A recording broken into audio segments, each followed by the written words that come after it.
Dalam perjamuan malam terakhir, Yesus menengadah ke langit dan berdoa, "Bapa, telah tiba saatnya, permuliakanlah anak-Mu, supaya anak-Mu mempermuliakan Engkau, sama seperti Engkau telah memberi kepadanya kuasa atas segala yang hidup. Demikian pula, Ia akan memberikan hidup yang kekal kepada semua yang telah Engkau berikan kepadanya. Inilah hidup yang kekal itu, yaitu bahwa mereka mengenal Engkau satu-satunya Allah yang benar, dan mengenal Yesus Kristus yang telah Engkau utus. Aku telah mempermuliakan Engkau di bumi dengan jalan menyelesaikan pekerjaan yang Engkau berikan kepadaku untuk kulakukan. Oleh sebab itu, ya Bapa, permuliakanlah aku kepadamu sendiri dengan kemuliaan yang kumiliki di hadirat-Mu sebelum dunia ada. Aku telah menyatakan nama-Mu kepada semua orang yang Engkau berikan kepadaku dari dunia. Mereka itu milik-Mu, dan Engkau telah memberikan mereka kepadaku, dan mereka telah menuruti firman-Mu. Sekarang mereka tahu bahwa semua yang Engkau berikan kepadaku itu berasal daripada-Mu. Sebab segala firman yang Engkau sampaikan kepadaku telah kusampaikan kepada mereka, dan mereka telah menerimanya. Mereka tahu benar-benar bahwa aku datang daripada-Mu, dan mereka percaya bahwa Engkaulah yang telah mengutus aku. Aku berdoa untuk mereka, bukan untuk dunia aku berdoa, tetapi untuk mereka yang telah Engkau berikan kepadaku, sebab mereka adalah milik-Mu, dan segala milik-Mu adalah milikku, dan milikku adalah milik-Mu. Dan aku telah dipermuliakan di dalam mereka, dan aku tidak ada lagi di dalam dunia, tetapi mereka masih ada di dalam dunia, dan aku datang kepadamu." Demikianlah Injil Tuhan.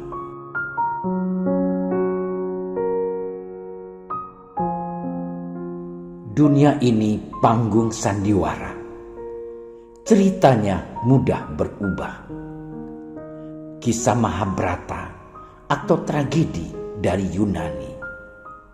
Setiap kita dapat satu peranan yang harus kita mainkan. Ada peran wajar dan ada peran berpura-pura. Ini sepenggal lagu yang pernah populer di tahun 1978, Dunia Panggung Sandiwara, yang dikarang oleh Ian Astono dan liriknya dibuat oleh penyair Taufik Ismail. Lagu ini bercerita bahwa dunia ini panggung sandiwara. Kita adalah pemainnya. Itu berarti hidup kita adalah suatu cerita. Bisa cerita baik dan bisa juga cerita buruk, tergantung kita yang memainkannya. Saudara-saudariku yang terkasih, hari ini Gereja Semesta merayakan Hari Komunikasi Sosial Sedunia yang ke-54. Paus Fransiskus menetapkan tema hidup menjadi cerita, menjahit kembali yang putus dan yang terbelah. Dalam pesannya pada Hari Komunikasi Sosial Sedunia ini, Paus mengatakan bahwa hidup menjadi cerita. Manusia adalah makhluk pencerita.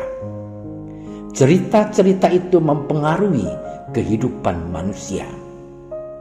Ada cerita buruk yang mengikis dan menghancurkan kehidupan manusia. Dan ada cerita baik yang merekat ikatan sosial dan tatanan budaya. Media komunikasi sering memberikan aneka informasi yang tidak terverifikasi, memuat berita palsu, hoax, dan menyerang dengan ujaran kebencian. Sungguh, semuanya ini tidak menenun sejarah kehidupan manusia yang menjadi lebih baik, melainkan menelanjangi martabat manusia.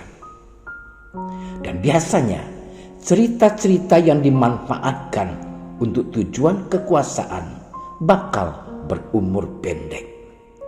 Tetapi cerita yang baik mampu melampaui batas-batas ruang dan waktu dan tetap aktual sampai selama-lamanya karena memberi asupan dalam kehidupan manusia. Cerita yang baik tidak akan menyesatkan. Cerita yang baik itu membangun, bukan menghancurkan. Cerita yang baik itu menemukan kembali akal dan kekuatan untuk bergerak maju bersama. Di zaman digital sekarang ini, orang seringkali dipengaruhi dengan cerita-cerita palsu, hoax.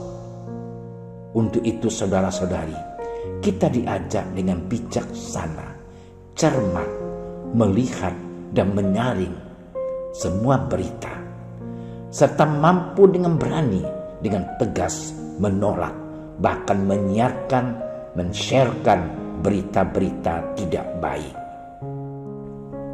Saudara-saudariku yang terkasih, kitab suci adalah cerita dari segala cerita. Karena di dalam kitab suci ada kisah cinta luar biasa antara Allah dan manusia lewat pribadi Yesus.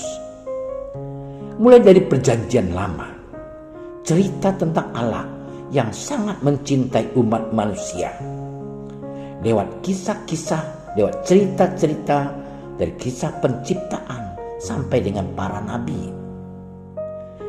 Dan semuanya menunjukkan bagaimana Allah menjanjikan keselamatan bagi manusia. Sedangkan dalam perjanjian baru, cerita tentang kasih Allah yang begitu besar, yang tampak dan ditampilkan lewat pribadi Yesus, yang juga sangat mencintai umat manusia, sehingga mau mati di kayu salib untuk menebus dosa manusia. Saudaraku terkasih, dalam perjanjian baru, Yesus pun bercerita tentang Allah dan tentang dirinya serta Roh Kudus. Yesus mengajar dengan menggunakan cerita-cerita dari kehidupan sehari-hari.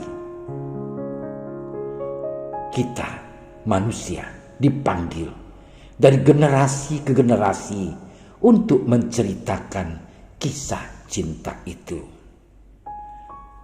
Kalau kita diharapkan menjadi pewarta Injil, itu berarti kita harus bercerita tentang kisah cinta Yesus itu yang kita imani kepada semua orang. Bagaimana Yesus telah membaharui hidup kita sehingga kita menjadi orang yang terbebaskan dari segala dosa. Disinilah hidup kita menjadi cerita yang baik kalau kita mampu menenun semua cerita-cerita baik itu dan menceritakan yang baik itu kepada semua orang. Saudara-saudariku yang terkasih, sebagaimana dahulu dalam perjanjian baru ada cerita tentang hidup Yesus yang sungguh memaafkan sesamanya, membawa damai, mau menolong siapa saja, memberi hati dan waktu kepada yang membutuhkannya. Dia yang lemah lembut dan taat kepada kehendak Bapa. Itulah cerita yang harus kita wartakan dalam hidup kita. Kita pribadi harus menjadi cerita yang baik yang membaharui sesama yang kita jumpai. Itulah artinya menjahit kembali yang putus dan terbelah dengan cerita-cerita yang baik. Saudara-saudariku yang terkasih, menjadi pewarta Injil berarti kita mampu bercerita tentang Injil, tentang Yesus di dalam hidup kita. Kita harus mampu berbuat apa yang diperbuat oleh Yesus. Dengan kata lain, kita harus menyerap dari kehidupan Yesus, sehingga apapun yang kita lakukan, seperti kita peka terhadap sesama, hidup dengan lemah lembut, rahmah, menolong siapa saja, dan mau memberi hati dan waktu kepada sesama, mau memaafkan. Dengan cara itu, kita menghadirkan Yesus dalam hidup kita. Kita bercerita tentang Yesus lewat kata dan perbuatan kita. Maka orang yang berhadapan dengan kita merasakan kehadiran Yesus di tengah-tengah mereka. Itu berarti kita sudah menceritakan Yesus lewat hidup dan perbuatan kita. Saudara-saudari, mari kita bercerita, kita berbuat baik. Dengan itu, kita menjahit kembali, merajut yang terputus dan terbelah. Kita menjadi pembawa damai Kristus. Kita menjadi kitab suci yang hidup dimanapun kita berada. Yesus yang baik, kami bersyukur lewat cerita hidupmu, Engkau telah membaharui diri kami. Terlebih karena peristiwa Paskah. Berkatilah kami untuk dapat menjadi pencerita yang baik lewat hidup kami, lewat kata dan perbuatan kami. Dan semoga hidup kami mampu bercerita tentang kasih-Mu yang begitu besar kepada dunia ini. Amin.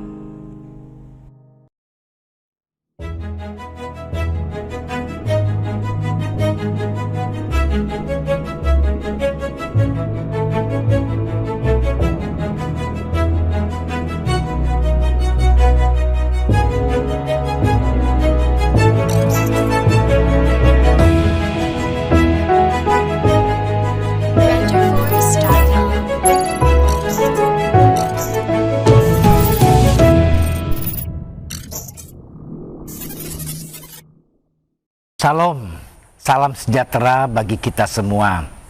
Saya Pastor Bernard Lee, Ketua Komsos Keuskupan Padang, mengucapkan kepada saudara-saudari semua umat beriman, selamat Hari Komunikasi Sosial Sedunia yang ke-54. Tahun ini, Paus kita Fransiskus memberikan tema, hidup menjadi cerita, menjahit yang putus dan terbelah. Semoga hidup kita penuh dengan cerita-cerita baik yang mampu menjahit yang putus dan terbelah. Salam untuk semua, khusus teman-teman Komsos se-Indonesia, khususnya seksi-seksi Komsos di paroki di wilayah Keuskupan Padang ini. Tetap berkarya, tetap bersemangat, tetap jaga kesehatan. Salam sehat selalu. Tuhan memberkati.